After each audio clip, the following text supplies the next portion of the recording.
그러니까 앨범 판매 사이즈 자체가 체력이 달라졌다. 그리고 엔터 회사들은 이제 완전 플랫폼화 돼가지고 구조적으로 성장하고 있다고 보고 있어요. 근데 문제는 너무 비싸요 지금. 싼 엔터 회사가 없어요. 딱 뭐 정점 찍은 게 아니라고 보고 있어요.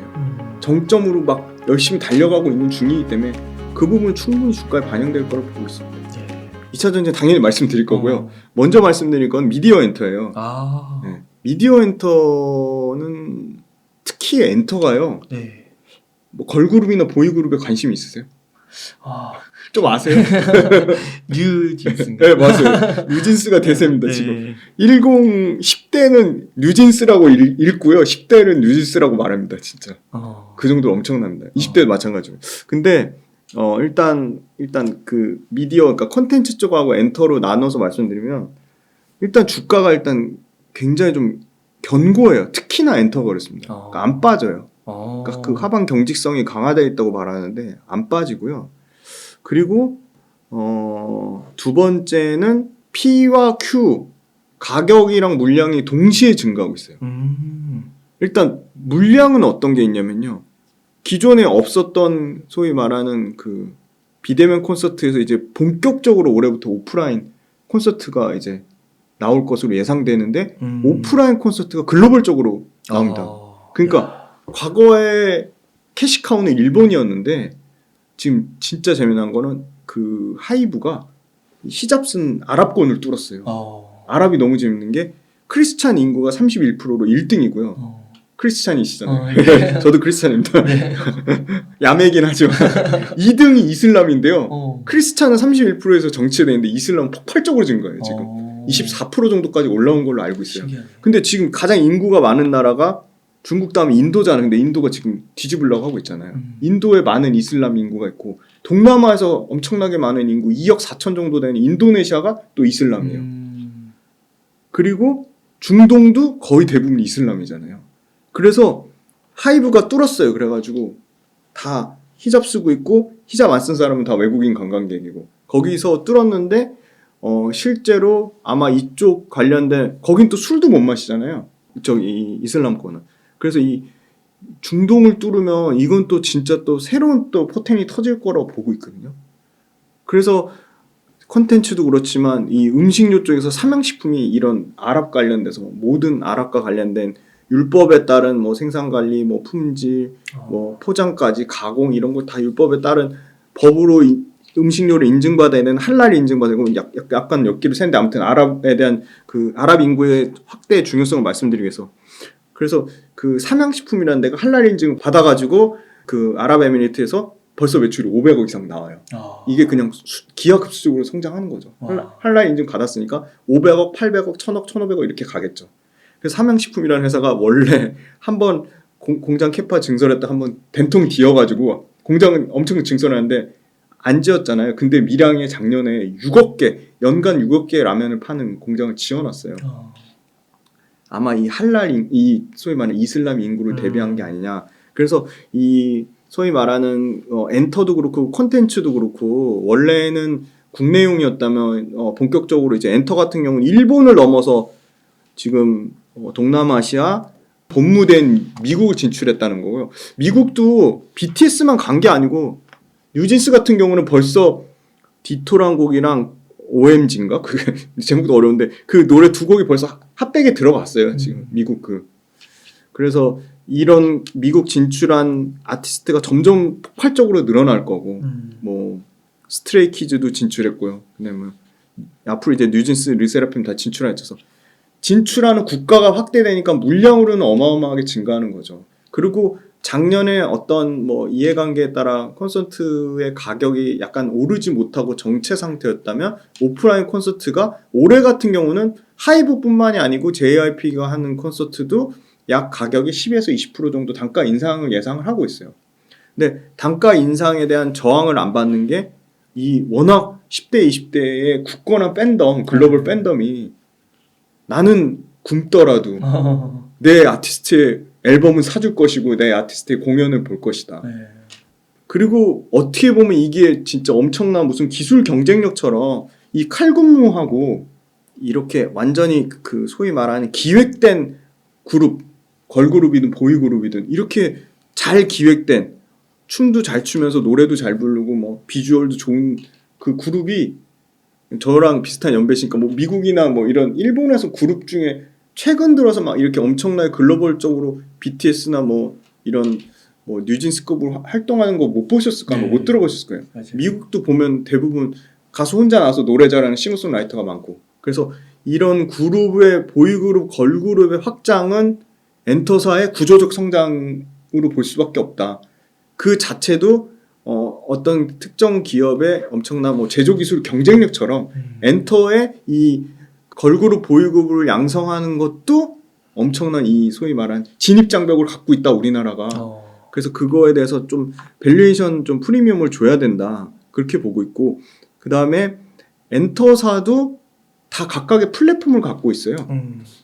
그쵸? 하이브는 위버스를 갖고 있고 네. JYP는 디어유라는 플랫폼을 갖고 있고 이 플랫폼이 지금은 잠깐 메타버스가 주춤하긴 한데 메타버스랑 가장 연결될 수 있는 게 게임하고 엔터잖아요. 네. 이 시장에 엄청 포텐이 터질 거라고 봅니다. 물론 시간은 좀 걸리겠지만 그래서 엔터 같은 경우는 사실 글로벌 팬덤이 이제 막 시작한 초입 단계니까 연평균 팬덤을 뭐 부가가치로 창출하면 연평균 15% 이상 성장할 수 있을 거라고 보고 있고 아직 미개척지인 이 이슬람 인구 요게 아마 되게 큰 폭의 성장이 나올 거라고 보고 있고 가장 최근에 따끈따끈한 데이터는 뭐 여러 가지 또 우려도 있어요.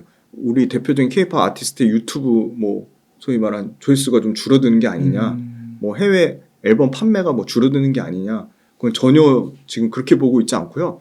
여전히 잘하고 있는 게 이 엔터 기획사도 이제 막 불과 작년부터 이제 현지인 있잖아요. 미국인 같이 조인하거나 일본인 같이 조인하거나 중국인 같이 조인해서 현지화 쓰는 모델이 일본에서 폭발적으로 성공해서 그게 대표적인 게 뭐 리쥬란 그룹이 있고 있지란 그룹이 있죠. 현지인 써가지고 섞어서 하는 게 그런 게 아마 미국에서도 지금 JYP가 올해 상반기에 걸그룹 오디션 미국에서 엄청나게 크게 해요. 아, 그래요? 미국 현지 뽑아가지고 섞겠죠 우리나라 이제 그 아이돌하고 그래서 그거에 대한 기대감을 좀 갖고 있고요. JYP만 하겠어요. 당연히 YG랑 SM 하이브도 하죠. 그래서 그런 이제 현지화 모델이 본격적으로 사업이 성공할 거라고 보고 있고 이미 리쥬나 있지를 통해서 성공한 모습을 보여줬고 그리고 아까 말씀드린 유튜브 조회수에 대한 뭐 이런 우려 그다음에 그 일본에서 예전 같지 못하다 전혀 그렇지 않고 일본에 뭐 탐방을 갔다 온 애널리스트 리포트만 봐도 이 잘 짜여진 리쥬나 있지 같은 현지화 모델이 미국에서 당연히 성공할 수밖에 없다고 보고 있고 그거에 대한 기대감이 지금 엔터 주가에는 저는 아직까지 반영되고 있지 않다고 보고 있거든요. 그래서 오프라인 콘서트도 포텐이 이제 터질 거고 오프라인 콘서트 단가 피도 올라가고 오프라인 콘서트의 모객 횟수도 커지고 있어요.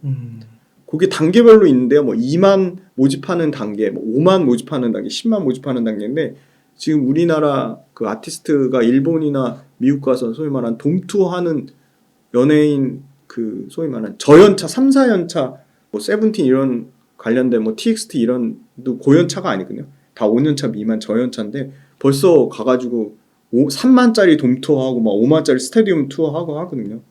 그러니까 이게 포텐이 아직 엄청나게 살아있다.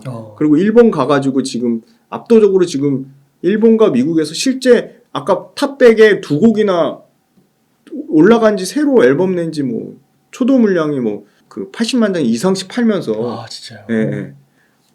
BTS가 작년에 한 850만 장 팔았고요. 와. 그 다음에 이제 JYP의 스트레이키즈 제2의 방탄소년단이라고 불리는 스트레이키즈가 380만 장 팔렸거든요. 와. 그냥 기본 100만 단이에요. 르세라핌하고 뉴진스 나온 지 얼마 되지 않았는데 80만 장 팔렸고요. 에스파가 160만 장. SM에 엄청나죠. 그리고 SM에 NCT 드림, 뭐 NCT 127 얘네도 막 380만 장씩, 450만 장씩 팔아요. 그래서 전체 연간 판매량이 얼마냐? 지금 1월달 가장 최근 따끈따끈한 데이터를 봤더니 1월달에 벌써 하이브가 싹쓸이 하고 있어요. 지금 1분기 기준으로 42% 하이브가 지금 415만 장이에요. 지금. 그러니까 1분기를 봤자 지금 아직 3월달 안 됐는데도. 그러니까 앨범 판매 사이즈 자체가 엄청나요. 지금 작년에 약 뭐 2천만 장 팔았다면 지금 1분기 아직 안 지났는데 전체 앨범 판매량은 891만 장 팔았거든요. 그러면은 곱하기 4 해도 3천만 장 넘는 거잖아요. 그럼 앨범 판매량의 전체 캐파가 50% 이상 성장, 40에서 50% 성장 나오는데 그 중에 잘하는 뭐 BTS가 잠깐 그 군대 간 사이에 BTS 개별 활동하잖아요. 개별 활동 뭐 100만 장 이상 팔 거고 아까 말씀드린 NCT 드림 같은 경우 막 380만 장씩 팔고 그다음에 걸그룹 중에 걸그룹에 또 말씀 안 드린 엄청난 블랙핑크 이런 데도 250만 장씩 팔거든요.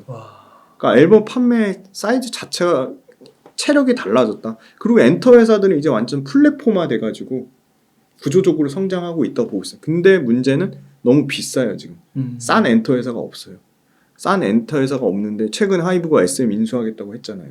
그리고 12만 원이랑 가격까지 제시했고 근데 SM은 지금 일본에 가장 먼저 진출해서 일본 시장을 완벽하게 장악하고 있고 거의 BTS급으로 많이 팔고 있는 NCT라든지 그 다음에 걸그룹 중에 180만 장씩 파는 뭐 에스파라든지 이런 엄청난 SM 그룹의 소속이 다 어떻게 보면 하이브로 인수가 되면 BTS 없어도 SM 인수 효과만으로도 연간 영업이익이 1200억 이상씩 증가하는 효과가 나오는 거죠.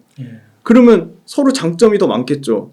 SM은 미국 진출이나 이런 뭐 소위 말하는 아랍 진출이 없고 SM 같은 경우는 좀 일본에 국한돼서 일본 진출 한계가 있었다면 이제 SM 잘 하이브에서 기획시켜가지고 하이브가 아주 공격적으로 미국의 이타카 홀딩스 인수한 거 외에 지금 최근에 또 QC 미디어 홀딩스라고 미국의 그 힙합 레이블도 인수했거든요. 그래서 미국 이 SM 아티스트의 미국 진출 아마 성공적으로 돕지 않을까. 그리고 또 하이브가 뭐 약했던 일본 관련된 진출 부분도 SM을 통해서 시너지 효과. 그러니까 해외로 굉장히 확장될 것 같고 그 다음에 이 위버스라는 플랫폼을 통한 이 팬덤 문화가 엄청나게 안정적인 수익 창출을 가져올 거라고 지금 보고 있습니다. 그래서 밸류에이션은 비싸지만 하이브 같은 경우는 올해 같은 경우는 원역 그 BTS 뭐 부재 그래도 BTS 의존도를 엄청나게 낮추고 있어요. 왜냐면 생각보다 이 뉴진스하고 르세라핌이 너무 대박이 터지는 바람에 BTS 공백을 못 느낄 정도예요. 사실은 BTS 매출 의존도가 69%에서 지금 42%까지 떨어졌어요. 상당히 하이브 입장에서는 구조적으로 좋아지고 있다. 그래서 보통은 인수 당하는 쪽을 주식을 더 선호하거든요. SM이 인수 당하니까 SM 주식을 선호하는데 한번 역발상으로 생각해서 결국은 이 K-팝 시장을 완전 통으로 다 먹는 건 하이브니까 저는 하이브가 엄청나게 메리트가 있다고 보고 있습니다. 하이브가 최근에 주가가 올랐지만 여전히 고점 대비해서는 엄청나게 빠졌어요. 55% 정도 하락한 수준이에요. 그러니까 하이브를 장기적으로 보면 SM이 완전히 하이브화 돼서 안착되면 다시 과거의 영광을 누릴 수 있을 거라고 보고 있고요.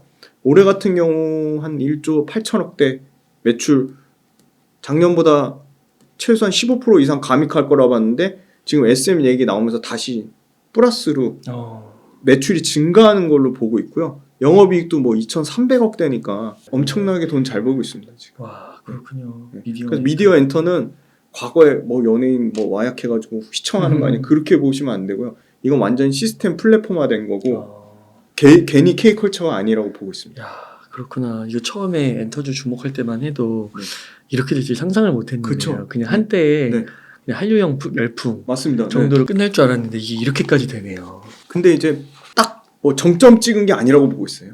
정점으로 막 열심히 달려가고 있는 중이기 때문에 그 부분은 충분히 주가에 반영될 거라고 보고 있습니다. 네.